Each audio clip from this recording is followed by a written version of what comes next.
नमस्कार दोस्तों, आप सभी का दिल्ली आईएएस एकेडमी रायपुर के यूट्यूब चैनल में स्वागत है।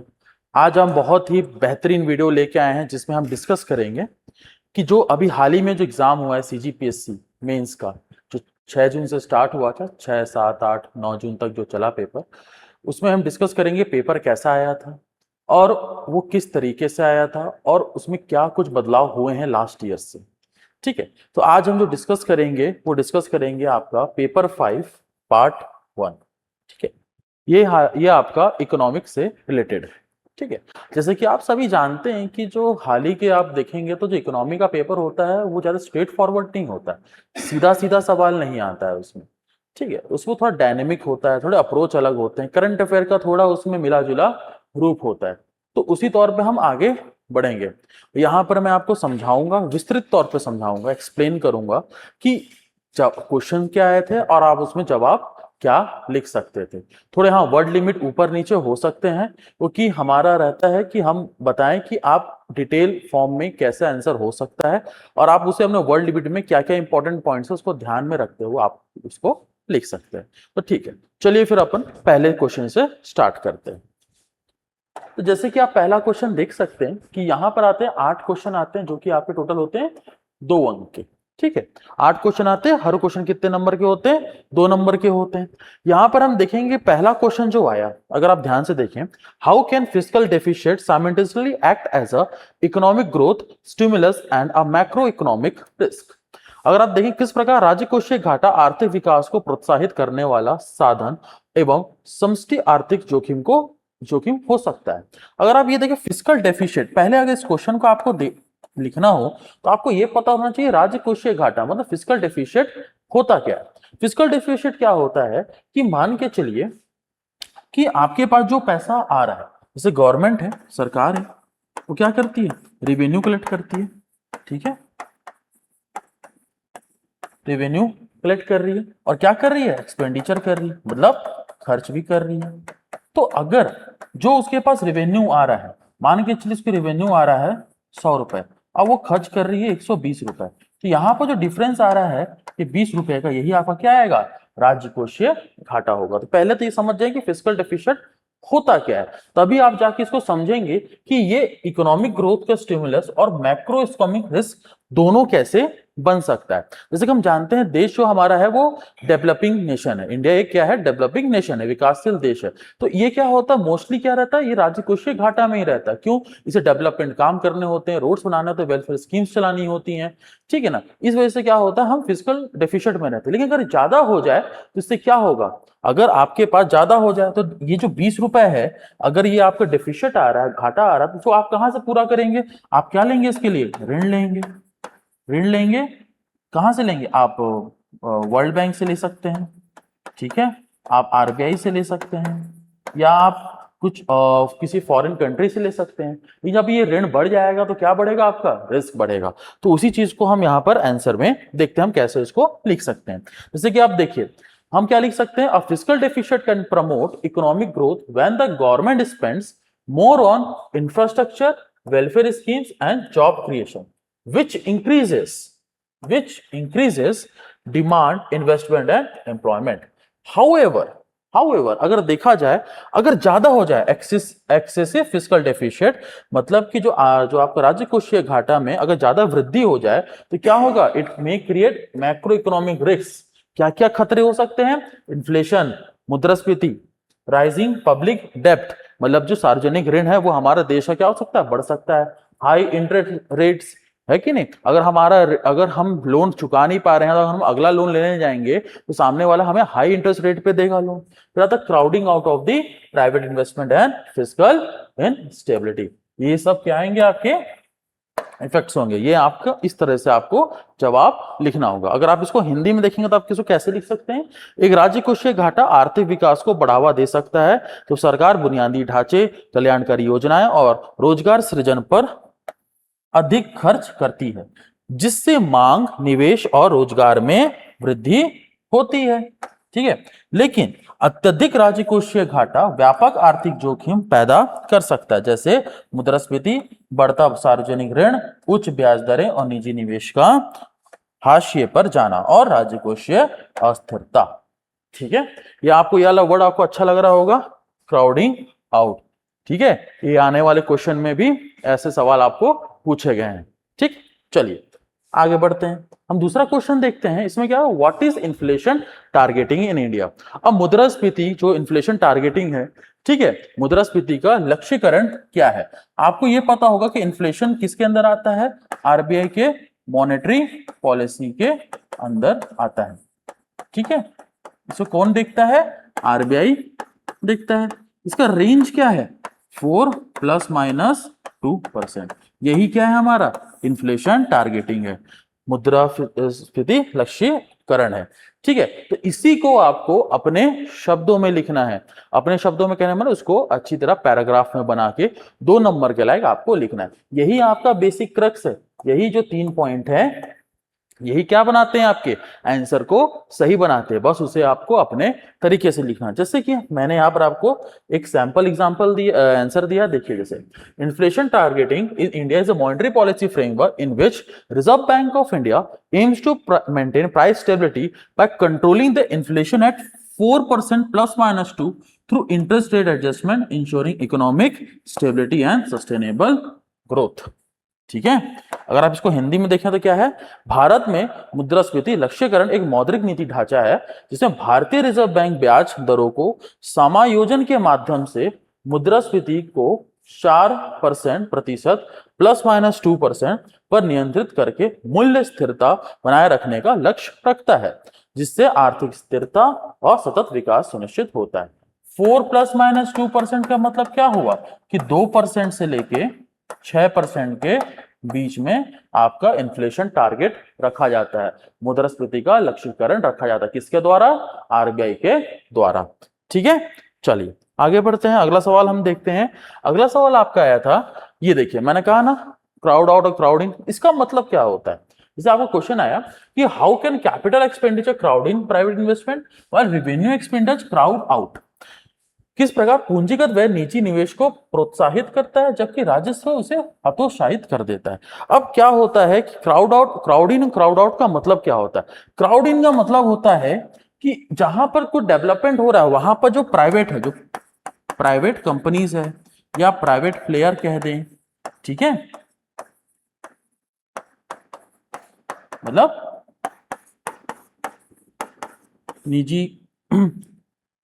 निजी कंपनीज, ठीक है,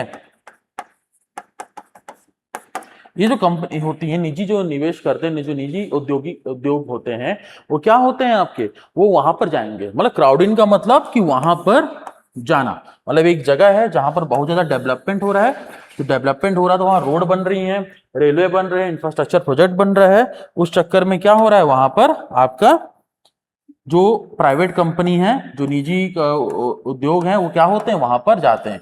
उसी को हम क्या कहते हैं, क्राउड इन कहते हैं।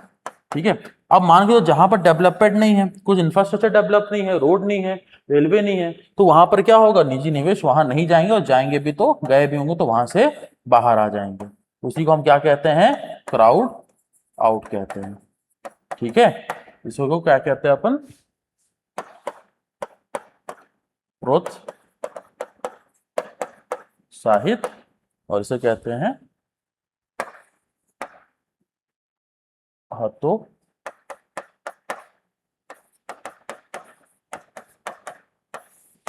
ठीक है, तो अगर आपको इस वर्ड का मतलब अगर आपको पता होता ना, तो आप इसको आराम से लिख सकते। क्राउड इन मतलब जहां सारे लोग आएंगे, क्राउड आउट मतलब जहां पर लोग अगर वहां पर गए हुए हैं तो वहां से बाहर आ जाएंगे, नहीं जाएंगे या फिर जाएंगे ही नहीं। ठीक है, इसी को हम अपने शब्दों में लिखेंगे तो क्या होगा, देखिए, capital expenditure increases private investment by improving roads, power and infrastructure, making business easier. Revenue expenditure, if is too high, may increase government borrowings and interest rate, reducing the funds available for the private business to invest. ठीक है, पूंजीगत व्यय क्या करता है, सड़कों, बिजली और बुनियादी ढांचों में सुधार करके निजी निवेश को प्रोत्साहित करता है, जिससे व्यापार आसान हो जाता है। वहीं राजस्व यदि बहुत अधिक हो जाता है तो इससे सरकार की उधारी ब्याज दरें बढ़ सकती हैं, जिससे निजी व्यवसायों के लिए निवेश के लिए उपलब्ध धन में कमी हो सकता है।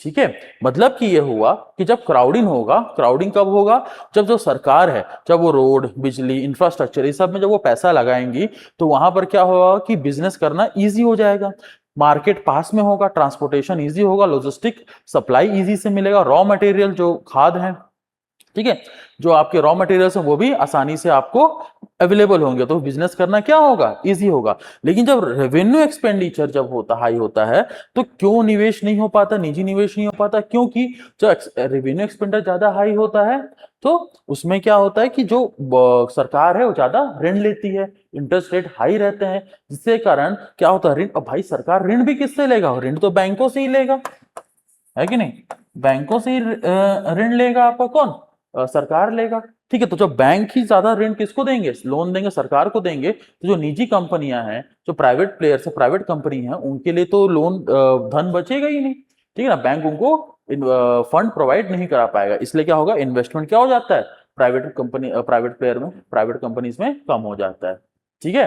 तो ये रहा आपका ये जवाब, ठीक है, आप इसको इस तरह से लिख सकते हैं। देखिए अगर आप देखेंगे इस पेपर को ना, तो अगर आप वो छोटे छोटे वर्ड्स के अगर आपको मीनिंग पता हो ना तो आप लिख सकते हैं, ठीक है ना। तो इन चीजों को आप जरूर पकड़िएगा, अगर आप प्रीवियस ईयर पेपर देखेंगे तो उसमें कहीं ना कहीं आपको ऐसे वर्ड्स मिलेंगे जो कि आपके उसके मीनिंग नहीं पता होंगे, लेकिन आप उन वर्ड्स को अगर पकड़ के रखेंगे, उनको नोट्स में लिखेंगे, तो उससे क्या होगा कि आपको ये पता चल जाएगा कि उन वर्ड्स के मीनिंग क्या होते हैं, अगर उन्हें किसी क्वेश्चन में पूछा गया तो क्वेश्चन पूछना क्या जा रहा है। कई बार यही दिक्कत होती है कि सवाल क्या है, जवाब आपको आता है लेकिन आपको सवाल ही समझ में नहीं आएगा, तो आप जवाब कैसे देंगे, ठीक है। चलिए इसी में हम आगे बढ़ते हैं, अगला क्वेश्चन देखते हैं, एनपीएस वत्सल्य। अब ये अचानक से एनपीएस वत्सल्य क्यों पूछने लगा, क्योंकि ये न्यूज में था, बहुत ज्यादा न्यूज में था। ये क्या है, ये एक स्कीम है, स्कीम किसके अंदर आती है, ये जो हमारी नेशनल पेंशन स्कीम है ना, एनपीएस बोलते हैं, उसी में जो चिल्ड्रन लोग के लिए, बच्चों के लिए जो स्कीम होती है, ठीक है,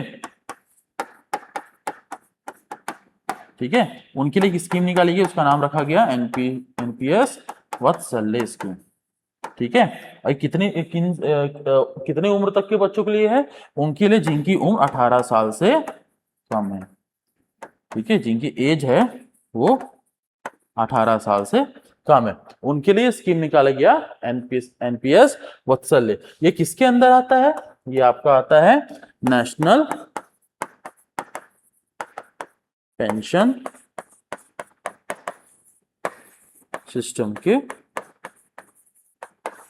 अंदर ये आता है, ठीक है। तो इस स्कीम को, अब आपको क्रक्स पता चल गया ना कि एनपीएस वत्सल्य किसके अंदर आता है, ये स्कीम किन के लिए लॉन्च की गई थी, ठीक है, और ये स्कीम का जो क्राइटेरिया है वो क्या रखा हुआ है, ठीक है।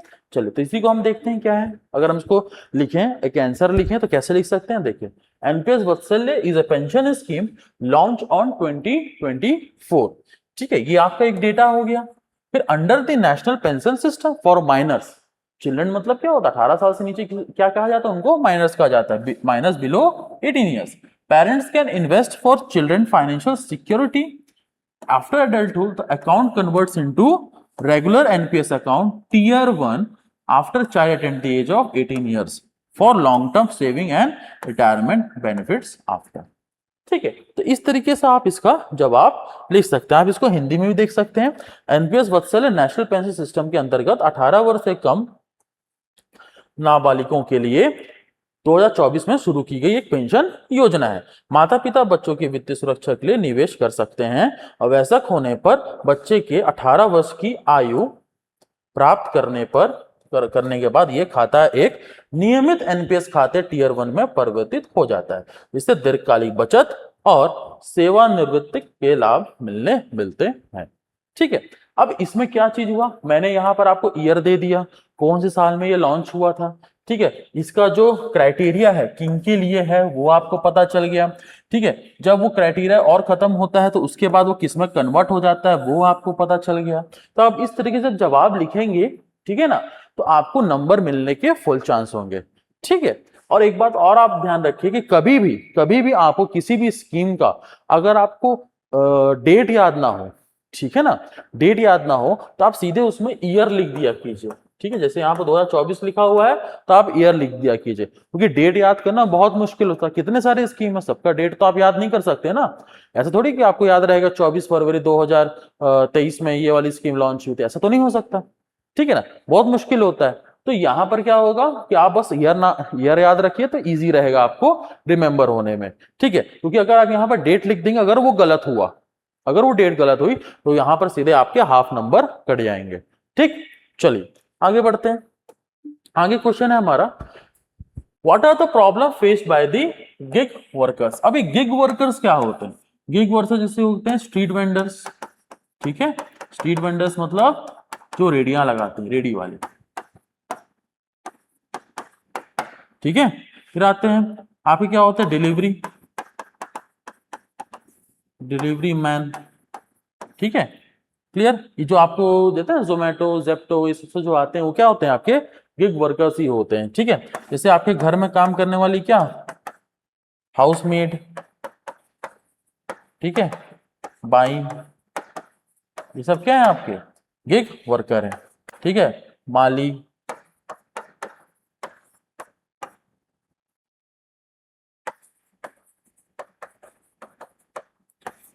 ड्राइवर, आपके घर में कोई ड्राइवर होगा तो भी किस में आएगा, आपका गिग वर्कर में आएगा।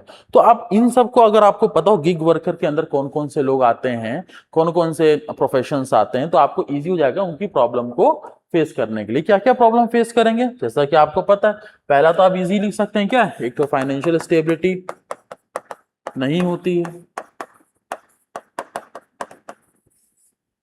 नो फाइनेंशियल स्टेबिलिटी, ठीक है, कोई भी, ठीक है, कोई भी वित्तीय स्थिरता नहीं हो, आर्थिक स्थिरता नहीं होती है, ठीक है, वो होता है। फिर आपका क्या होता है, सोशल सिक्योरिटी, कोई भी सोशल सिक्योरिटी नहीं होती है कि नहीं, वो भी आपकी जो सामाजिक जो क्या बोलते हैं स्थिरता नहीं होती है, सुरक्षा नहीं होती है। ये सब जो पॉइंट है, यार 2 पॉइंट मतलब कि इंस्टेंटली आपको रिमेंबर हो जाएंगे। तो इसी को अगर मैं आंसर में लिखें तो यहां पर आप कैसे लिख सकते हैं, a gig worker faces problem such as job insecurity, irregular income, lack of social security, absence of health and pension benefits, long working hours and limited legal protection. These challenges create financial instability and poor working condition. क्या कह रहा है, gig workers को नौकरी की असुरक्षा, अनियमित आय, सामाजिक सुरक्षा का अभाव और स्वास्थ्य और पेंशन लाभ ना मिलना, काम के लंबे घंटे और सीमित कानूनी सुरक्षा जैसी समस्याओं का सामना करना पड़ता है। इन चुनौतियों के कारण आर्थिक अस्थिरता और काम की खराब स्थितियां पैदा होती हैं। तो ये आपका आंसर होगा, ठीक है। इसको आप चाहते तो पॉइंट्स में भी लिख सकते थे, यहाँ पर लिखने के बाद 1 2 3 4 ऐसे करके भी आप लिख सकते थे, लेकिन क्या है कि आपके पेपर में स्पेस थोड़ा कम होता है, तो अगर आप इसको पैराग्राफ में फॉर्म में लिखेंगे तो ज्यादा बेटर होगा 2 नंबर वाले क्वेश्चंस में, ठीक है। चलिए आगे बढ़ते हैं, हम अगला क्वेश्चन देखते हैं। अगला क्वेश्चन है हमारा, write a short note on chief minister IT fellowship program, ठीक है। अभी आईटी फेलोशिप प्रोग्राम क्यों आए, क्योंकि ये अचानक से कैसे पूछे, क्योंकि ये आपका बजट में दिया हुआ था, ठीक है। तो इस प्रोग्राम के अंतर्गत क्या हुआ था, fellowship program is initiative of the government of Chhattisgarh to develop skilled youth in data science, artificial intelligence and digital governance, implement through triple IT Naya Raipur CHiPS. It provide technical training and government projects, exposure and monthly fellowship instantial. यहां पर क्या important रहा कि आपने बताया कि chief minister, अगर आपको उसका आंसर लिखना होता आप कैसे लिखते, आपने बताया कि ये इनिशिएटिव कौन सी गवर्नमेंट की थी और इसका उद्देश्य क्या था, मतलब इसका ऑब्जेक्टिव क्या था। ऑब्जेक्टिव आपने लिखा ना, to develop skill youth in data science and artificial intelligence. इसका उद्देश्य क्या था, जिसका मकसद, ठीक है, जिसका उद्देश्य युवाओं को डेटा साइंस, आर्टिफिशियल इंटेलिजेंस और डिजिटल करने में कुशल बनाना है, ठीक है। अब इसको इंप्लीमेंट कौन करेगा, बना तो दिए, लेकिन ये सब करेगा कौन, आपको पता है कि आपने पढ़ रखा है, triple IT Naya Raipur and chips. Chips क्या है, फाउंडेशन है, ठीक है, किसके अंदर आता है, आपका छत्तीसगढ़ के अंदर आता है, ठीक। तो इस तरह से अगर आप आंसर लिखेंगे तो आपको फुल नंबर मिलने के बहुत ज्यादा चांसेस रहेंगे। चलिए नेक्स्ट क्वेश्चन देखते हैं।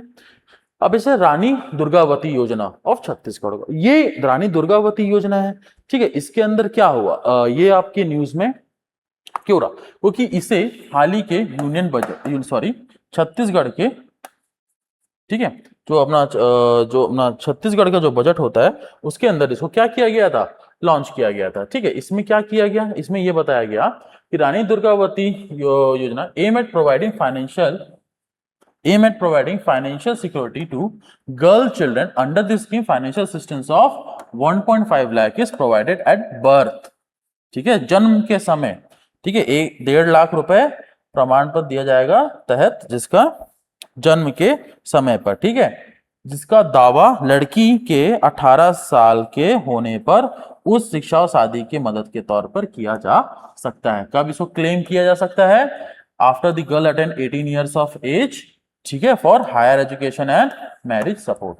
और ये जो स्कीम क्यों पूछी गई, ये स्कीम क्यों पूछी गई, क्योंकि छत्तीसगढ़ के बजट में ये आई थी, इस छत्तीसगढ़ बजट में अनाउंस किया गया था, ठीक है।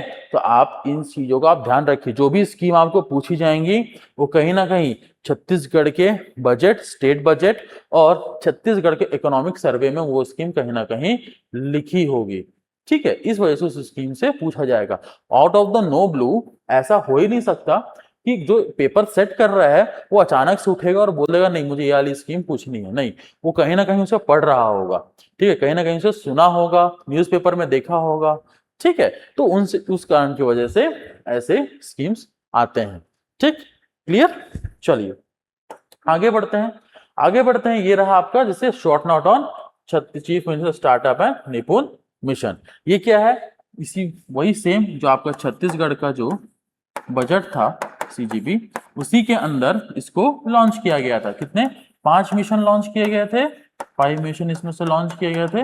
इसमें से वन ऑफ द मिशन क्या था, ये आपका chief minister startup and mission, निपुण मिशन। इसके अंदर क्या हुआ, प्रति वर्ष 100 करोड़ रुपीस रखा गया, कितने साल के लिए, 5 फॉर 5 ईयर, कब से कब तक, 2025 से 30 तक के लिए, ठीक है।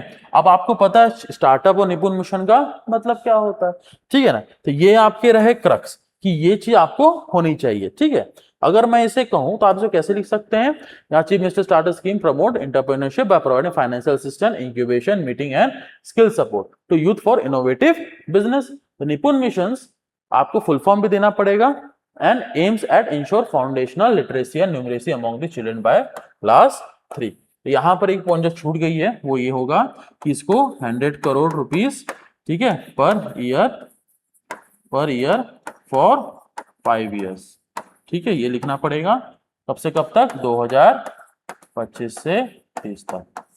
ये लाइन भी आप लिख देंगे तो आपका जो आंसर है पूरी तरह कंप्लीट हो जाएगा, ठीक है। यहां पर आप लिख देंगे क्या, 100 करोड़ रुपए, ठीक है, प्रति वर्ष, कितने सालों के लिए, 5 सालों के लिए, ठीक है, और कब से कब तक, 2025 से 30 तक, ठीक है। इस तरीके से आप लिखेंगे तो आपका आंसर कंप्लीट हो जाएगा।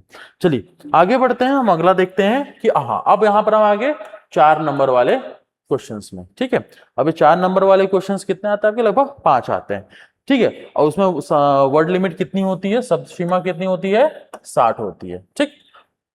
तो उसी में हम पहला सवाल देखते हैं कि what factors are mainly responsible for trickle up of economic growth in Indian economy, what consequences are faced by the people of India for it. भारतीय अर्थव्यवस्था में आर्थिक विकास के ट्रिपल अप, ठीक है, ऊपर की ओर जाने के मुख्य रूप से कौन कौन से कारक जिम्मेदार हैं, भारत के लोगों को इसका क्या फल भुगतना पड़ रहा है। पहली बात तो ये कि ये क्वेश्चन तो ठीक है, पर यहां पर एक वर्ड आ गया है क्या, ट्रिकल अप। अब जिस बच्चे को इसका मतलब पता होगा वही इसका जवाब लिख लेगा, ठीक है। मतलब कि ये क्या बताना चाहता, ट्रिकल अप का मतलब ये होता है कि जो वेल्थ है, वेल्थ मतलब धन, वो क्या हो रही है, एक ही जगह पर केंद्रित हो रही है, ठीक है। कॉन्सोलिडेटेड एट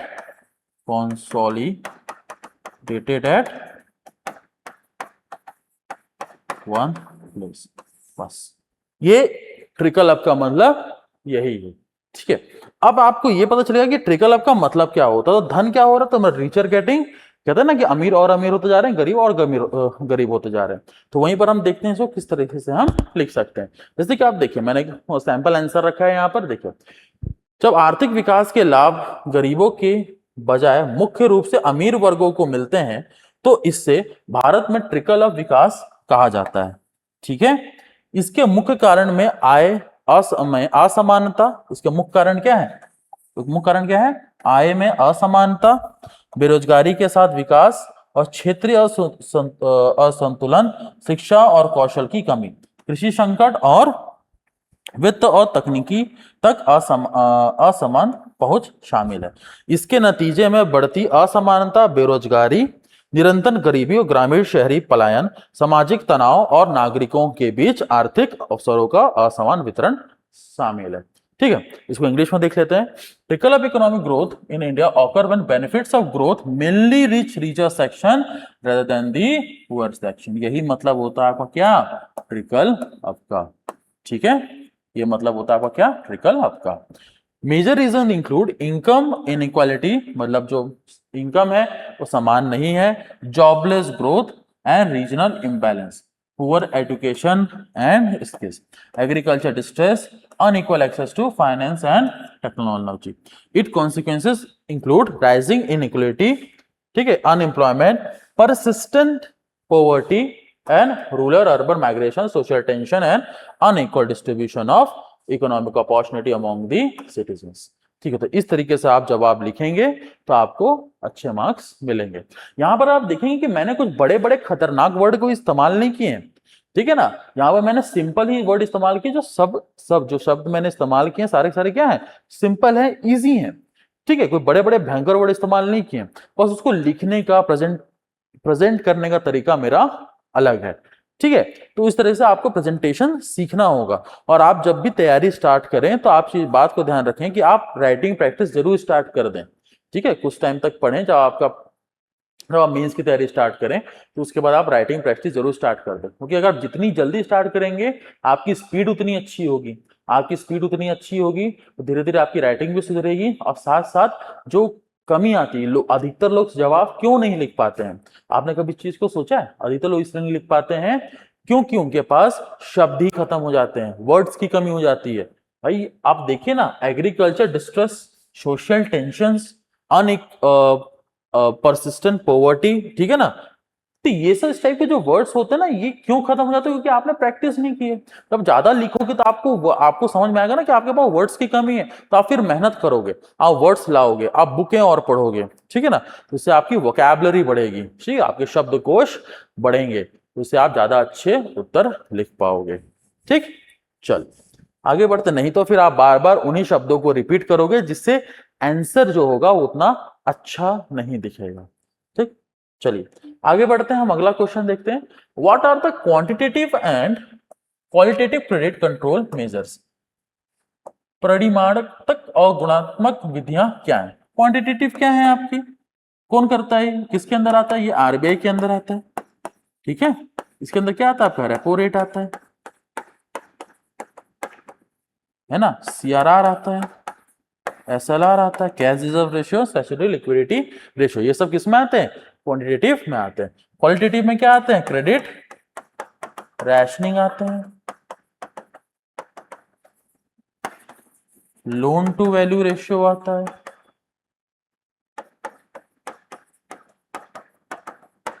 ठीक है, फिर आपका आता है मोरल सुशन। ये सब किसमें आते हैं? आपके क्वालिटेटिव में आते हैं। यही चीजें आपको लिखनी थी। ठीक है, तो आप ऐसा तो नहीं कि आप इनको लिखोगे और फिर एक्सप्लेन भी करोगे। भाई 4 नंबर का क्वेश्चन है, आप सबको एक्सप्लेन तो नहीं कर सकते ना, तो आपको क्या करना होगा उसके लिए? आपको बस इन्हें कंटिन्यू फॉर्म में लिखना होगा। जैसे कि आप देखिए, qualitative credit control measure regulate the total volume of credit in the economy. किसकी बात करता है ये बात करता है कि regulate the total volume of credit की बात करता है। कहां पर? इकोनॉमी। थ्रू कौन कौन से टूल से? Bank rate, repo rate, CRR, cash reserve ratio, SLR, statutory liquidity ratio and open market operation. इसे कई बार शॉर्ट में ओएमओ भी कह देते हैं। ठीक है, फिर आता है qualitative credit control measures, qualitative ना measures regulate the direction of credit using method such as credit rationing, loan to value ratio, moral solutions and direct action by the central government. ठीक, यही आपको आंसर में लिखना था। परिमाणतक साख नियंत्रण उपाय बैंक दर, रेपो रेट, सीआरआर, एसएलआर और खुले बाजार की क्रिया जैसे उपकरणों के माध्यम से अर्थव्यवस्था में शाख की कुल मात्रा को विनियमित करते हैं। गुणात्मक साख नियंत्रण उपाय साख से राशनिंग, ऋण मूल्य अनुपात और नैतिक दबाव और केंद्रीय बैंक द्वारा प्रत्यक्ष कार्रवाई जैसी विधियों का उपयोग करके साख की दिशा की विनियमित करते हैं। मतलब कि क्वालिटेटिव मतलब क्या है, वो ये बता रहा है। क्रेडिट, क्रेडिट मतलब क्या होता है, पैसा होता है। तो इसका जो फ्लो होगा है कि नहीं, फ्लो होगा मतलब कि किस तरफ होगा, उसे कैसे रोकना है कि मार्केट में पैसा ज्यादा डालना चाहिए। आरबीआई होता है ना इन्फ्लेशन, रेपो रेट से क्या होता है, रेपो रेट जब वो बढ़ाता है घटाता है उससे क्या करता है, वो मार्केट से पैसा ज्यादा डालता है या मार्केट से पैसा खींच लेता है। वो किस में आएगा, आपका क्वालिटेटिव में, क्वांटिटेटिव में आएगा। वहीं पर क्वालिटेटिव में क्या आएगा कि लोन जो दिया जा रहा है कैसे दिया जा रहा है, उसी क्रेडिट रैशनिंग कितनी है। ठीक है, लोन टू वैल्यू रेशियो क्या होना चाहिए, गोल्ड के अगेंस्ट लोन कितना मिलना चाहिए, ये सब क्या होगा बताया जाएगा कि क्रेडिट जो आपको क्वालिटेटिव मेथड्स में गुणात्मक चीजों में इनको बात की जाएगी। तो आपको आंसर लिखना था तो आपके आंसर में ये चीजें आती। ठीक है, इसी में चलिए अगला क्वेश्चन चलते हैं। अगला सवाल है हमारा, भारत में समावेशी विकास हेतु महत्वपूर्ण घटकों की चर्चा कीजिए। Discuss the important components for inclusive growth in India. अब आपको क्या पूछ रहा है, बहुत सारे जो घटकों के बारे में पूछ रहा है, किसके, समावेशी विकास के बारे में। तो पहले तो ये पता होना चाहिए इंक्लूसिव ग्रोथ क्या होती है। ठीक है ना, इंक्लूसिव ग्रोथ क्या होती है, इंक्लूसिव ग्रोथ क्या, समावेशी विकास मतलब सबका विकास होना चाहिए, सबका विकास होना चाहिए। तो उसके लिए कंपोनेंट्स क्या क्या होने चाहिए, यही बात हुआ। इंक्लूसिव ग्रोथ का मतलब क्या होता है कि सारे वर्गों का, जितने भी वर्ग है, poor class, rich class, middle class, सभी को क्या होना चाहिए, समान विकास होना चाहिए। ठीक है, ठीक है, समावेशी विकास, एक साथ विकास होना चाहिए। तो इसको आप कैसे लिखेंगे, जैसे यहाँ पर मैंने एक सैंपल आंसर लिखा हुआ है, आप इसको ध्यान से देखिएगा। Inclusive growth means economic growth में benefit reach all the section of society में। जैसे मैंने बताया ना, जितने भी क्लास हैं, poor class, rich class, middle class, upper middle class, सभी लोअर मिडिल क्लास, सभी को क्या मिलना चाहिए, समान क्या मिलना चाहिए, बेनिफिट सबके पास पहुंच जानी चाहिए। स्पेशली किसको, स्पेशली किस पे फोकस किया गया है, poor and disadvantage group. Poor तो ठीक है, डिसएडवांटेज ग्रुप क्या होते हैं, जैसे कि आपके पीवीटीजी ट्राइब्स, ठीक है, Pvt particularly vulnerable tribal groups. ठीक है, जैसे हमारे छत्तीसगढ़ में 5 हैं, तो वैसे पीवीटी जो ग्रुप होते हैं, ठीक है ना, पीवीटी ग्रुप होते हैं, फिर आपके ट्राइबल ग्रुप्स होते हैं, ये सब क्या होते हैं, मतलब बहुत ही डिसएडवांटेज ग्रुप्स होते हैं, तो उनके तक भी ये चीजें पहुंचनी चाहिए। इंपॉर्टेंट क्या है, इंपॉर्टेंट कंपोनेंट्स क्या है इंक्लूसिव ग्रोथ का इंडिया में, पॉवर्टी रिडक्शन, ये आपका इंपॉर्टेंट है, कंपोनेंट है। दूसरा, employment generation, quality education, health care, skill development, financial inclusion, agriculture development, infrastructure, women empowerment and social security. ठीक है, ये सारे क्या है, इनके इंक्लूसिव ग्रोथ के लिए इंपॉर्टेंट कंपोनेंट्स है। अगर ये सब रहेगा, ये सारी चीजें अगर सबके पास समान रूप से पहुंच जाएंगी, तो हमारा जो विकास होगा देश का कैसा होगा, समावेशी विकास होगा। ठीक है, तो यहां पर अगला क्या है, अब क्या है, ये आंसर यहां पर खत्म कर दोगे तो लगेगा थोड़ा कट है, मतलब होता है ना कि आपको लगे कुछ थोड़ा सा कम है, तो इसको एक और एक टच पॉइंट देने के लिए, एक कंक्लूजन टाइप का रिमार्क देने का आप एक लाइन आगे जोड़ सकते हो। Equal opportunity, balanced opportunity, balance regional development and access to basic services for all. ठीक है, तो ये किसकी बात करता है, इंक्लूसिव ग्रोथ, सभी को समान अवसर मिलना चाहिए, एक समान अवसर मिलना चाहिए, संतुलित क्षेत्रीय विकास होना चाहिए। ठीक है, समान अवसर, संतुलित क्षेत्रीय विकास और बुनियादी सेवाओं तक पहुंच भी इनमें शामिल होती है। ठीक है, तो इस तरह से आप आंसर लिखेंगे तो आपके लिए ज्यादा बेटर रहेगा। ठीक है, चलिए हम आगे बढ़ते हैं। अगला सवाल क्या है हमारे पास, अगला है, सौर ऊर्जा के क्षेत्र में महत्वाकांक्षी योजना पीएम सूर्य घर योजना के छत्तीसगढ़ में क्रियान्वयन पर एक संक्षिप्त टिप्पणी लिखिए। Write a short note on the implementation of the ambitious PM Surya Ghar Yojana in Chhattisgarh in the field of the solar energy. अब पहली बात, ये स्कीम अचानक से न्यूज में क्यों है, हालांकि अगर आप अगर आप अपना दिमाग खोल के आंखें खोल के अगर आप रोड में चलते होंगे तो आपने इस पीएम सूर्य घर योजनाओं के बहुत सारे आपने बैनर्स देखे होंगे, ठीक है, विज्ञापन, ठीक है, विज्ञापन आपने देखे होंगे, ठीक। तो इस पे क्या हो रहा था, स्टेट जो छत्तीसगढ़ स्टेट है वो बहुत ज्यादा क्या कर रही थी, फोकस कर रही थी, ठीक है, फोकस कर रहे थे। क्यों? क्योंकि ये रिन्यूएबल एनर्जी की बात करता है, ठीक, क्योंकि हमारे जो स्टेट की जो इलेक्ट्रिसिटी डिमांड है वो बहुत ज्यादा, जो घरेलू डिमांड है वो बहुत ज्यादा बढ़ जा रही है, ठीक। तो उसे पूरा करने के लिए हम क्या कर रहे हैं कि सौर घर योजना पे ज्यादा फोकस कर रहे हैं, ठीक है।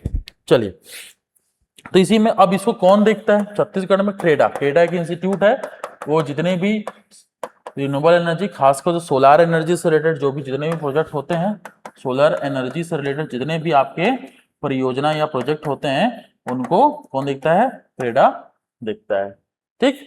चलिए, अब इसको स्टार्ट कैसे करेंगे, लिखेंगे कैसे, आप इसको लिखेंगे कि पीएम सौर घर मुफ्त बिजली योजना was launch by the government of India on 13 फरवरी 2024। जैसे कि मैंने आपको लास्ट में बताया था पिछले वाले क्वेश्चंस में, पिछले क्वेश्चंस में, कि अगर आपको डेट याद ना हो तो आप ईयर बस लिख दिया करो। जैसे कि आपको 13 फरवरी 2024 है, ठीक है, अगर आपको ये याद ना हो बस 2024 है तो 2024 लिख दो, ठीक है। ये मत लिखो कि आप लिख दो यहाँ पर 15 फरवरी 2024, ठीक है, या 14 फरवरी 2024, ठीक। उससे क्या होगा, आपका जवाब गलत हो जाएगा और यहीं पर आपके कितने, लगभग आधे नंबर काट लिए जाएंगे, ठीक है, क्लियर। तो आप ऐसा मत करना, अगर आपको ईयर है आप ईयर ही लिख दो, और ईयर याद करना ज्यादा आसान होता है, ठीक। ये किस लिए था, to promote the rooftop solar energy and provide up to 300 units of free electricity to household every month, ठीक है। इसका मकसद क्या था, मकसद ये था कि घरों के छतों में, घर के छतों में रूफटॉप मतलब सोलर पैनल्स लगवाने हैं, और जिससे लगभग 300 यूनिट फ्री इलेक्ट्रिसिटी हर घर को मिलेगी, ठीक, कि हर महीने। In Chhattisgarh the scheme is implemented through CREDA and power distribution agencies. Power distribution agencies को हम लोग क्या कहते हैं, डिस्ट्रीब्यूशन एजेंसी। जैसे हमारे यहाँ पे क्या है, जैसे CS PDCL है, ठीक है। आपको पता होगा बहुत लोगों के घर में जो यहाँ रायपुर में रहते होंगे या कहीं और बिलासपुर, रायगढ़, ठीक है, अंबिकापुर, दुर्ग, भिलाई, वहां रहते होंगे जिनका खुद का पर्सनल घर होगा, वहां पर तो आप लोगों ने, बहुत लोगों ने लगाया होगा घर के ऊपर, या देखा होगा कि लोगों ने घर के ऊपर सोलर पैनल लगाए हुए हैं। वो दो तरीके से आप लगा सकते हैं। पहला आप ये कर सकते हैं, ऑफ ग्रिड होता है, ऑफ ग्रिड होता है, दूसरा होता है ऑन ग्रिड होता है।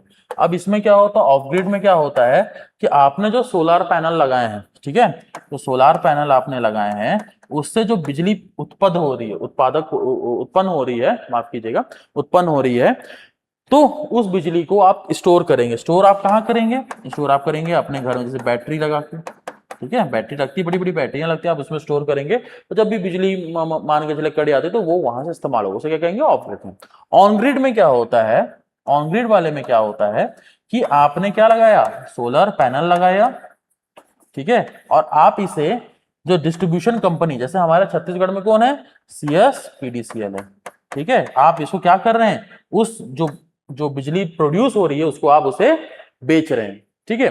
तो मान के चलिए आप उसको बेच रहे हैं, तो और आप CS PDCL से जो इलेक्ट्रिसिटी आपका कनेक्शन है, मीटर कनेक्शन, आप उससे बिजली इस्तेमाल कर रहे हैं, और साथ में आप बिजली जो एक्स्ट्रा प्रोड्यूस कर रहे हैं आप उसको बेच भी रहे हैं। तो मान के चलिए आपने CDPCL से 1000 रुपए की आपने बिजली इस्तेमाल की, और आपने 800 रुपए का बिजली CS PDCL को बेच दिया, तो आपको बिल कितना देना पड़ेगा, 200 रुपए देना पड़ेगा, ठीक है। तो इस तरह से ये माइनस। ऑन ग्रिड मतलब कि आप जो बिजली प्रोड्यूस कर रहे हैं वो डायरेक्ट ग्रिड में जा रही है, ग्रिड में आप वापस भेज रहे हैं, ठीक है, आप वापस उसको बेच रहे हैं, आप CS PDCL को दे रहे हैं। तो ये होता है on grid end of grid. ना डिटेल में जाने की जरूरत नहीं है इस क्वेश्चन के लिए, फिर भी मैं सोचा आपको बता दूं, बहुत अच्छी योजना है, अगर जिनके घर में हो सके आप लगाइए उसको, ठीक है, और बिजली बिल अपना बचाइए। चलिए आगे बढ़ते हैं। तो यहाँ पर क्या है आपका, ये क्यों होता है, to encourage the rooftop solar panel installation with subsidies, it aims to reduce electricity bill and promote energy and create employment and self reliance in the state, ठीक है। आप इस तरीके से इसमें आंसर आप लिख सकते हैं, ठीक है। इसमें एक और चीज है जो मैं आपको बताता हूं,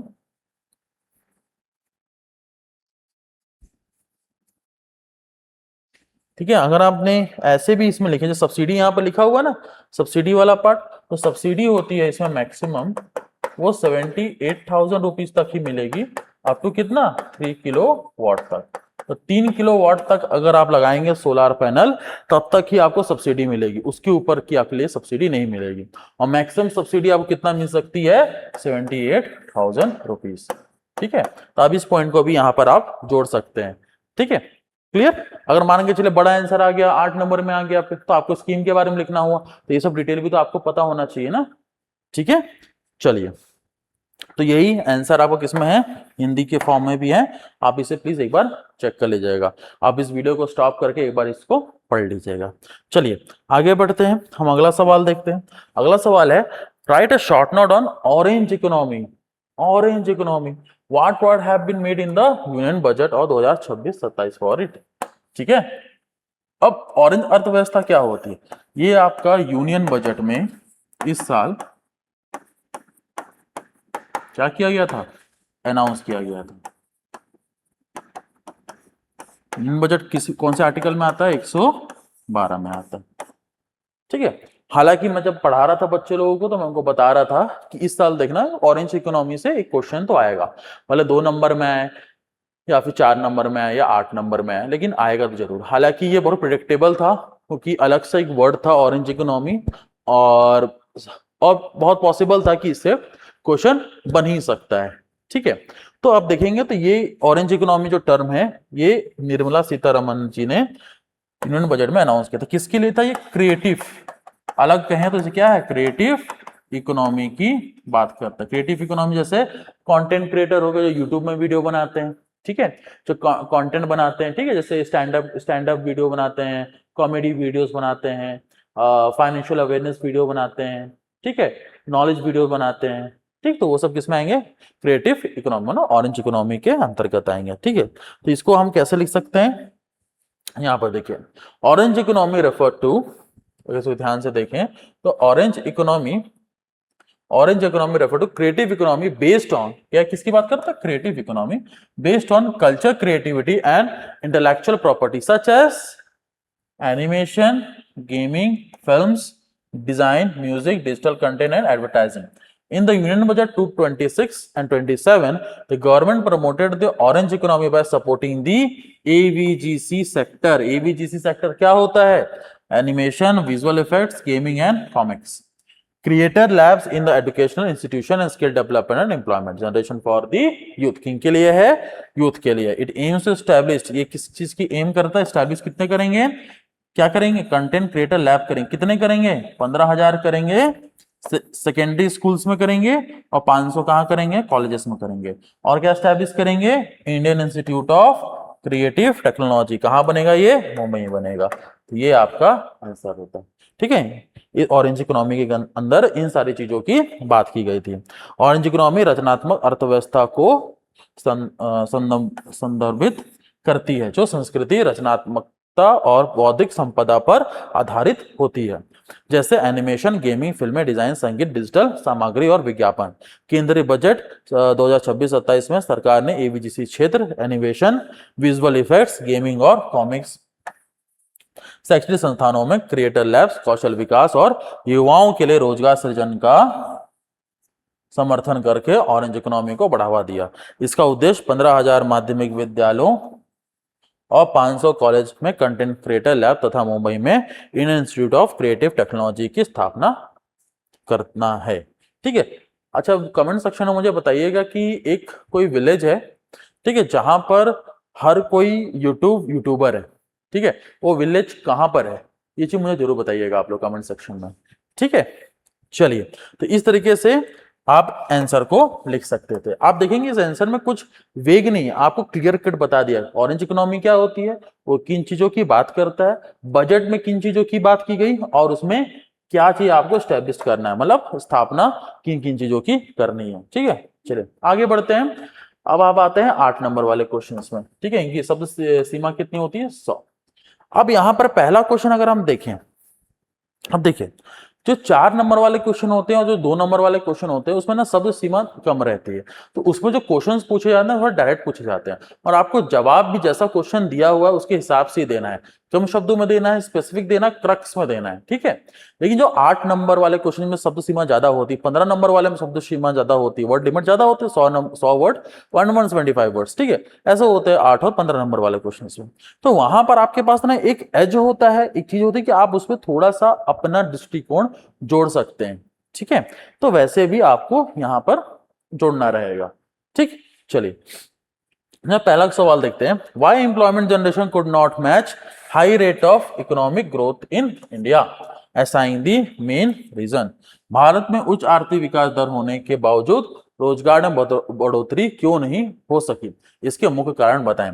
अब ये जो सवाल है ना, मैं आपको एक चीज बताऊं, इसका क्या है, ये शॉर्ट फॉर्म में कुछ नहीं, जॉबलेस ग्रोथ की बात कर रहा है,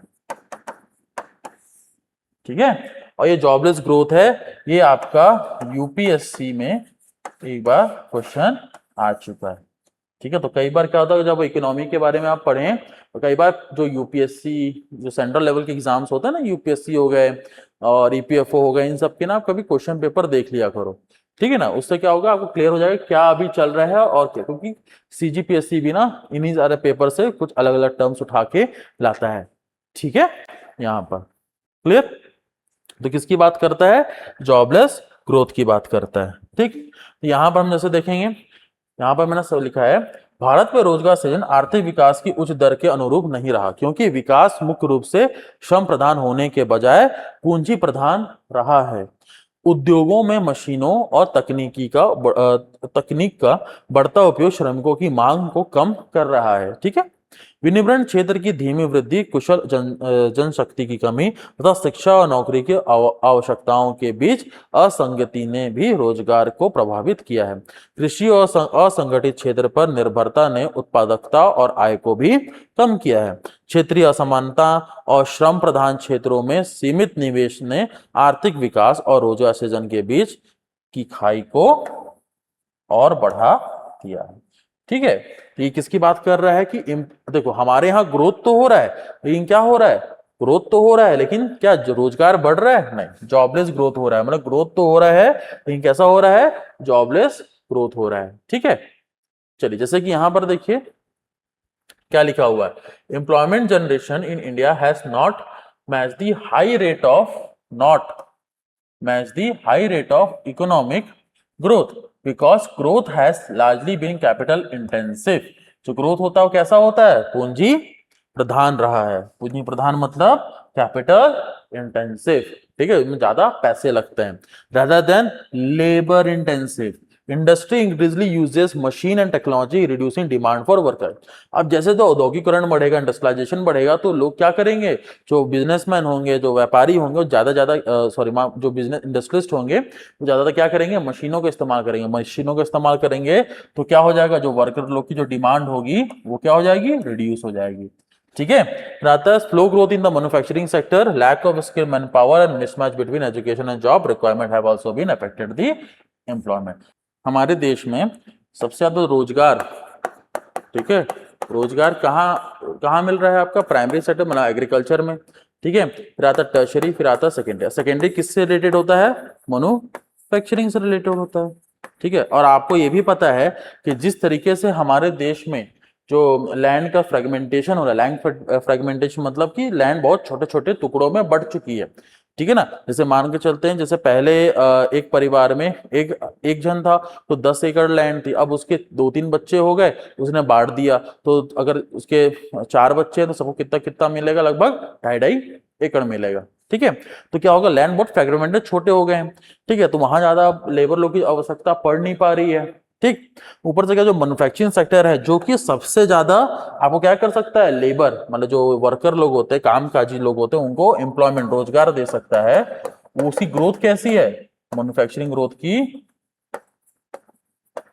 जो ग्रोथ है वो कैसी है, स्लो है, ठीक है।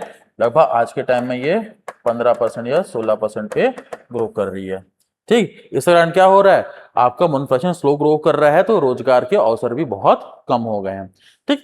तो डिपेंडेंट, और दूसरी बात क्या है, जो डिपेंडेंट है मतलब एग्रीकल्चर और इनफॉर्मल सेक्टर जैसे कि क्या होता है, जैसे कि कोई किसी के यहाँ जैसे गिग वर्कर होते हैं वो इनफॉर्मल सेक्टर में आते हैं, अनऑर्गेनाइज सेक्टर में आते हैं, ठीक है। रेडी वाले इनफॉर्मल में आते हैं, बाई लोग जो होते हैं हाउसमेड होते हैं वो आपके इनफॉर्मल में आते हैं, ठीक है। गार्डनर, माली, ड्राइवर, ये सब किसमें आता है, डिलीवरी वाले, ये सब किसमें आते हैं, आपके इनफॉर्मल में आते हैं। इससे क्या होता है, जो प्रोडक्टिविटी है, जो इससे क्या हो रहा है, प्रोडक्टिविटी और इनकम क्या हो जा रही है, रिड्यूस हो जा रही है, ठीक है। अब भैया उसको काम, उसके पास स्किल है, उसके पास डिग्री है, लेकिन उसको जॉब नहीं मिल पा रही है क्योंकि मैन्युफैक्चरिंग से प्लांट ही नहीं लग पा रहे हैं, तो क्या हो रही है, उसकी प्रोडक्टिविटी कम हो गई है, और उसकी प्रोडक्टिविटी कम हुई है तो उसका इनकम लेवल भी बहुत कम हो गया। इसलिए ग्रोथ तो दिख रहा है। ग्रोथ क्यों दिख रहा है, क्योंकि हमारे पास बड़े बड़े उद्योग हैं, सेमीकंडक्टर प्लांट लग रहा है, टर्सरी सेक्टर में बहुत ज्यादा काम हो रहा है, आईटी बहुत ज्यादा बूम कर रहा है ना, तो वो ग्रोथ तो दिखा रहा है, लेकिन क्या सबको जॉब मिल पा रही है, नहीं मिल पा रही है, ठीक है। हालांकि आप देख रहे हो जैसे कि हमारा देश अभी 6वीं सबसे बड़ी अर्थव्यवस्था बना हुआ है, लेकिन क्या रोजगार की दिक्कत है, हाँ है दिक्कत। आप देखिए कभी एग्जाम होते हैं तो कितने ट्रेनों में भर भर के जगह नहीं रहती है जाने के लिए, ठीक है। चलिए आगे बढ़ते हैं। Regional disparities and limited investment in labour intensive sector further widen the gap between the economic growth and the employment creation. अब जैसे क्या हो रहा है कि लिमिटेड इन्वेस्टमेंट हो रहा है, कम जो निवेश हो रहा है बहुत ज्यादा कम हो रहा है। रीजनल डिस्पैरिटीज मतलब कि ज्यादा इन्वेस्टमेंट वेस्ट ऑफ इंडिया में हो रहा है, ना कि नॉर्थ ईस्ट ऑफ इंडिया में हो रहा है। इस कारण क्या है, नॉर्थ ईस्ट इंडिया में ज्यादा प्लांट्स और मैन्युफैक्चरिंग प्लांट्स नहीं लग पा रहे हैं, तो वहां के लोग ज्यादा बेरोजगार हो पा रहे हैं, उनको ज्यादा जॉब नहीं मिल पा रहा है, ठीक है। ये हो गया। फिर लिमिटेड इन्वेस्टमेंट और लेबर इंटेंसिव सेक्टर में कारण क्या जो गैप है किसके बीच, इकोनॉमिक ग्रोथ, आर्थिक विकास और रोजगार के सृजन के बीच में जो गैप है वो बढ़ता जा रहा है, ठीक। चलिए इसी में चलिए हम आगे बढ़ते हैं, अगला क्वेश्चन देखते हैं। Highlight the special project Roshni program for the Naxal affected district. Naxal प्रभावित जिलों हेतु विशेष परियोजना रोशनी कार्यक्रम पर प्रकाश डालें। ये कब, ये क्यों आया न्यूज में, क्योंकि ये जनवरी 2026 की न्यूज है, ठीक है। अगर आप न्यूज़पेपर के फॉलो करते हैं तो जनवरी 2026 में ये एक अच्छा सा आर्टिकल आया था, हितवाड़ा करके एक तो न्यूज़पेपर है उसमें आया था, ठीक है। अगर आप उसको देखेंगे तो आपको पता चलेगा कि कहाँ से सवाल बनाए जा रहे हैं। इसलिए मैं हमेशा कहता हूं कि जब भी आपका पेपर हो, ठीक है, आप कुछ मत कीजिए, आप जब भी पेपर की तैयारी करें, खासकर इसे मेंस वाले सब्जेक्ट के हो गए, और आपको जानना है क्योंकि इकोनॉमी बहुत डायनेमिक सब्जेक्ट है, आपको जानना है क्या हो, आप कुछ मत कीजिए, जनवरी से ना आप बस न्यूज़पेपर को बस पढ़िए। पढ़ने का मतलब पूरा आप पढ़ मत डालिए, रट मत डालिए, उसमें बस ये देखिए कौन सी स्कीम की बात की गई है, ठीक है, कौन सी स्कीम की बात की गई है, ठीक है। तो आपको समझ में आएगा क्या स्कीम पूछा जा सकता है, ठीक। चलिए आगे बढ़ते हैं, क्या है the Roshni program is special skill development and employment initiative launched by the government of India in 2013 for the youth in the left-wing extremist or Naxal affected district, implemented under the Ministry of Rural Development. It aims to provide skill training to rural youth from the poor families in sector retail, health and healthcare, hospitality and construction and textile. The program focused on improving the employment opportunity, reducing poverty, preventing youth from joining the extremist activities by connecting them with the mainstream economic development and social inclusion. तो ये आपका जवाब होगा, ठीक।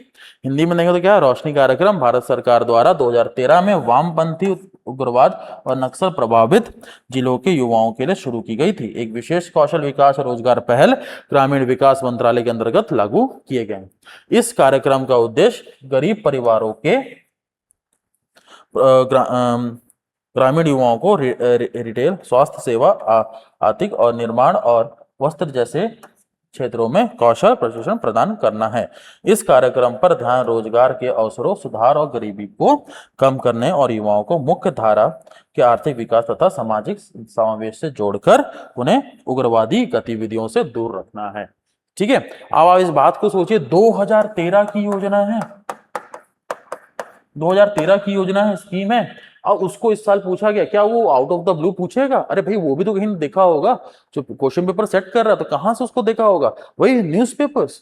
इसलिए मैं कह रहा हूं आप जब भी आप तैयारी करें, आप जनवरी से आप न्यूज़पेपर को बस आप पढ़े उस पर देखिए कि अगर कोई स्कीम्स का बात आया तो उस स्कीम को आप नोट कर ले, ठीक है, कि ये स्कीम की बात की उस स्कीम को आप पढ़ लें, ठीक। आप बस इतना काम करें, उससे और ज्यादा कुछ काम करने की जरूरत है आपको, उसमें यही ढूंढना है कौन सी स्कीम की बात की गई है और छत्तीसगढ़ में उसका कुछ हुआ है, कुछ इनोवेशन हुआ है, उसमें कुछ आर्टिकल आया है, ठीक है, या मुख्यमंत्री जी कहीं पर विजिट करने गए उस स्कीम के अंतर्गत, ठीक है, तो वो सब चीजें आपको देखनी होगी। तो उससे क्या होगा, आपको क्लियर होगा कौन सी स्कीम पूछी जा सकती है। चलिए आगे बढ़ते हैं। अगला सवाल है right on green economy and green growth, ठीक है, हरित विकास और हरित अर्थव्यवस्था के बारे में लिखिए। हमको पता है ग्रीन इकोनॉमी का मतलब क्या होता है, सबसे किस पे अपने को फोकस करना है।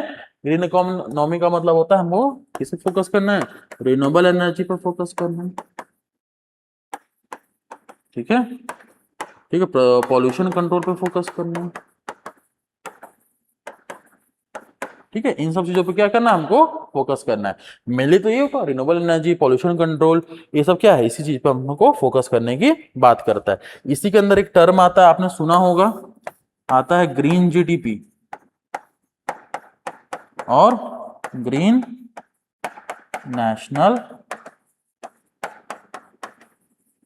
इनकम, ये एक टर्म आता है, ठीक है, जैसे कि हरित जीडीपी सकल घरेलू उत्पाद और हरित राष्ट्रीय आय, ये इनके अंतर्गत आता है, ठीक। इनकी ये बात करता है, चलिए देखते हैं कि इसको हम कैसे प्रेजेंट किया कर सकते थे पेपर में। आप देखिए, a green economy is an economic system that support development while protecting the environment and conserving natural resources।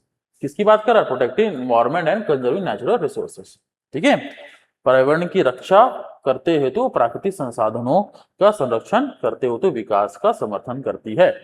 It aims to reduce the pollution, carbon emission, environmental degradation. Green growth strategy include the use of green growth, ठीक है, green economy क्या थी, green growth. Green growth में क्या strategy इस्तेमाल की जाएगी, use of renewable energy, promotion of green industry, sustainable agriculture, afforestation, waste management, energy efficient technology, eco friendly transport and, ठीक है, इन सब चीजों की यहाँ पर बात की गई, ठीक।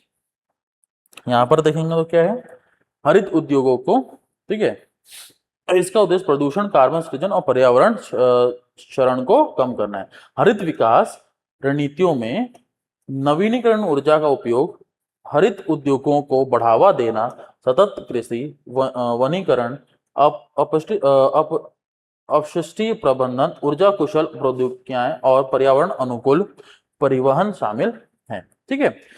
Government also encourages green investment and climate friendly policy. जो गवर्नमेंट है वो भी क्या कर रही है, इंकरेज कर रही है, क्या चीजें, green investment and climate friendly policy. Green credit आपने सुना होगा, ग्रीन इन्वेस्टमेंट का सबसे अच्छा नाम क्या है, ग्रीन क्रेडिट, ठीक है। आजकल हर जितने भी इंडस्ट्रीज हैं सबको क्या ग्रीन क्रेडिट बना के रखना होता है। This measure help achieve economic growth, create employment and improve living standard and ensure sustainable development without harming the needs of the future generation, ठीक है। सरकार हरित निवेश और जलवायु अनुकूल नीतियों को भी प्रोत्साहित करती है और ये उपाय आर्थिक विकास को हासिल करने, रोजगार सृजन करने और जीवन स्तर में सुधार करने और भविष्य की पीढ़ियों को आवश्यकताओं के नुकसान पहुंचाए बिना सतत विकास सुनिश्चित करने में मदद करती है, ठीक है। सस्टेनेबल डेवलपमेंट, वही कहने का मतलब पूरे ओवरऑल पैराग्राफ में हमने किसकी बात की, सस्टेनेबल डेवलपमेंट की ही बात की है, ठीक है, अगर आप इसको ध्यान से देखेंगे तो, ठीक है। तो इस तरीके से आप इसका जवाब आप लिख सकते थे। चलिए हम अगला क्वेश्चन देखते हैं। यहाँ पर आपका था 15 नंबर का क्वेश्चन अब आ गया। इसका वर्ड लिमिट कितना होता है, 175। और इसमें क्या होता है, आपके पास दो ऑप्शन होते हैं और करके, आप दोनों में से आपको एक लिखना होता है। जैसे कि पहला सवाल क्या है, ओवर रिसाइलेंस और economic growth rate for social progress is the recipe for disappointment. Gene रस डिस्कस दिस स्टेटमेंट। सामाजिक प्रगति के लिए आर्थिक विकास दर पर भरोसा करना निराशाजनक ही होगा। जय ड्रेज इस कथन की विवेचना कीजिए, ठीक है, पहला तो ये। दूसरा क्या था, अथवा में review the financial inclusion program in Chhattisgarh, throw the light on the economic concept objective Lakhpati Didi and also write the short note on Lakhpati Didi भ्रमण योजना, ठीक है। छत्तीसगढ़ वित्तीय समावेशन कार्यक्रम समीक्षा के लिए लखपति दीदी की परिकल्पना और उद्देश्य पर प्रकाश डालिए और साथ ही लखपति दीदी भ्रमण योजना पर संक्षिप्त टिप्प लिखिए, ठीक है। तो ये दो सवाल थे। जहां तक मुझे पता है ज्यादातर लोगों ने ये दूसरा वाला ही अटेम्प्ट किया होगा पेपर में, ठीक है, क्योंकि इजी भी है। क्यों भाई, स्टेटमेंट में क्यों पीछे जाएंगे, स्टेटमेंट का मतलब बहुत कुछ निकल सकता है, उतना दिमाग लगाने की कोशिश कौन करेगा भाई, जो इजी पढ़ रहा है उसी पे काम करेंगे, ठीक है। तो हम देखते हैं कि पहला पहले सवाल का।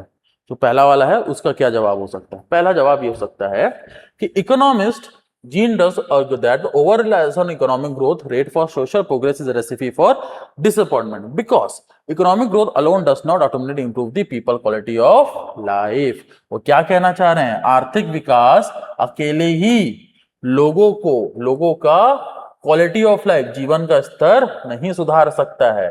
ठीक है, यही चीज आपको जाननी थी। बस ये लाइन आपको पता होती, फिर आगे तो आप अपने मन से लिख ही सकते थे। इतना मेरे पर भरोसा है आप लोगों पे। ठीक है, आगे क्या हो सकता है?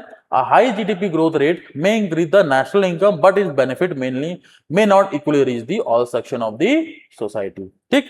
Next, in India, despite the rapid economic growth, problems such as poverty, unemployment, malnutrition, poor healthcare and educational inequality continue to exist।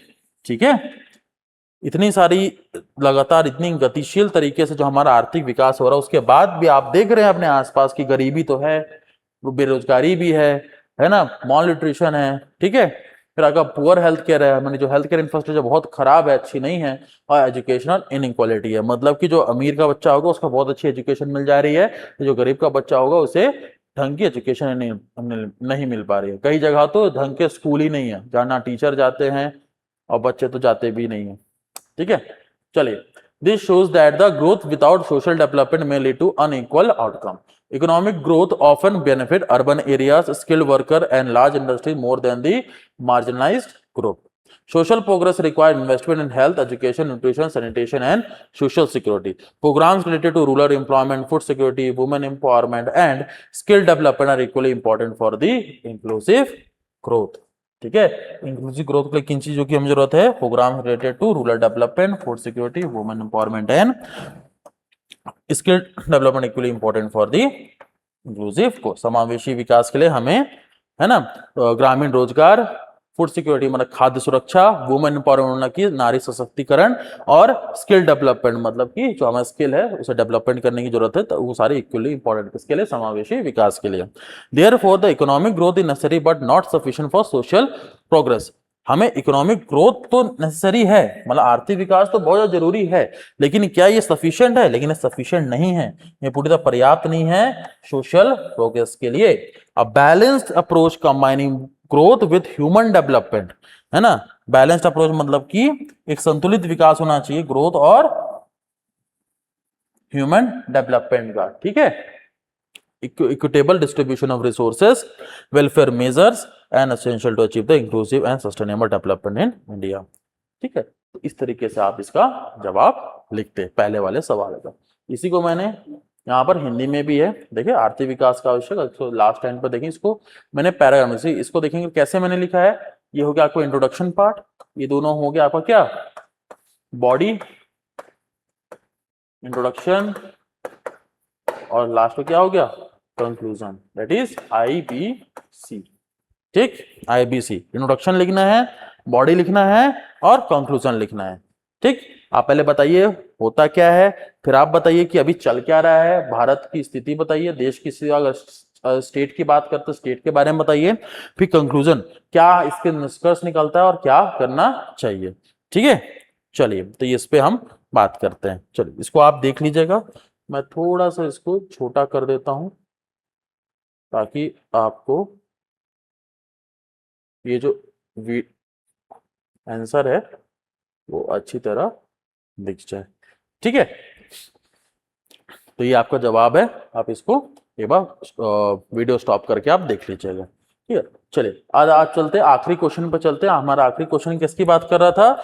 Chhattisgarh में फाइनेंशियल इंक्लूजन की बात कर रहा था, और किसकी बात कर रहा था? लखपति दीदी की उन्होंने बात की, फाइनेंशियल इंक्लूजन की बात की, और किसकी बात की? भ्रमण योजना की बात की। ठीक है, तो हम जानते हैं फाइनेंशियल इंक्लूजन होता क्या है। फाइनेंशियल इंक्लूजन का मतलब होता है आपका, इसमें वित्तीय समावेशन कार्यक्रम का उद्देश्य गरीब और ग्रामीण लोगों को बैंकिंग, बीमा, पेंशन और ऋण सुविधाओं प्रदान करना है।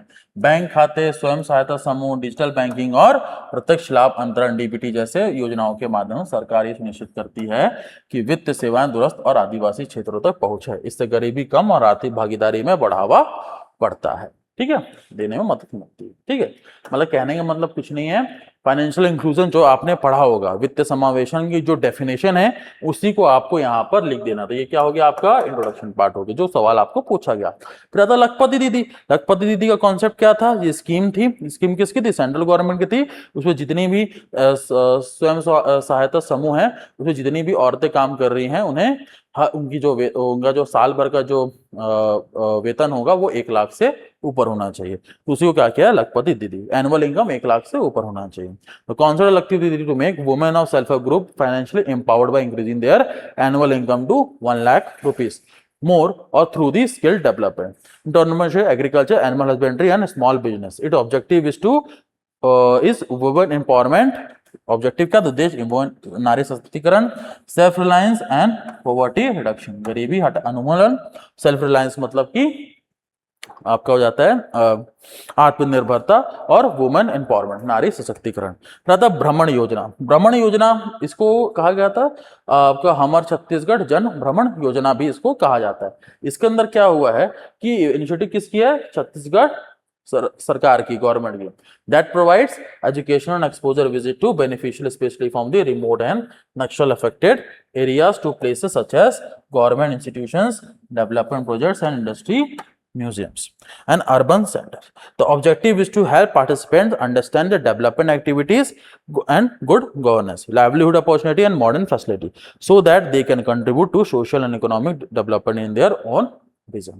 तो यहाँ पर आप एक चीज और जोड़ सकते हैं, अगर मैं बताऊं तो जैसे यहाँ पर लिखा हो गया है ना, welfare that provides education and exposure visits to beneficiaries especially from remote and naxal affected areas to places areas bracket में आप कर सकते हैं, एरियाज में specially to womens and girls, bracket close, such as government institution, development project, ऐसा करके। तो आपका जो सवाल है जो पूछा गया था लखपति दीदी इन भ्रमण योजना में, वो भी आपके इससे कवर हो जाएगा।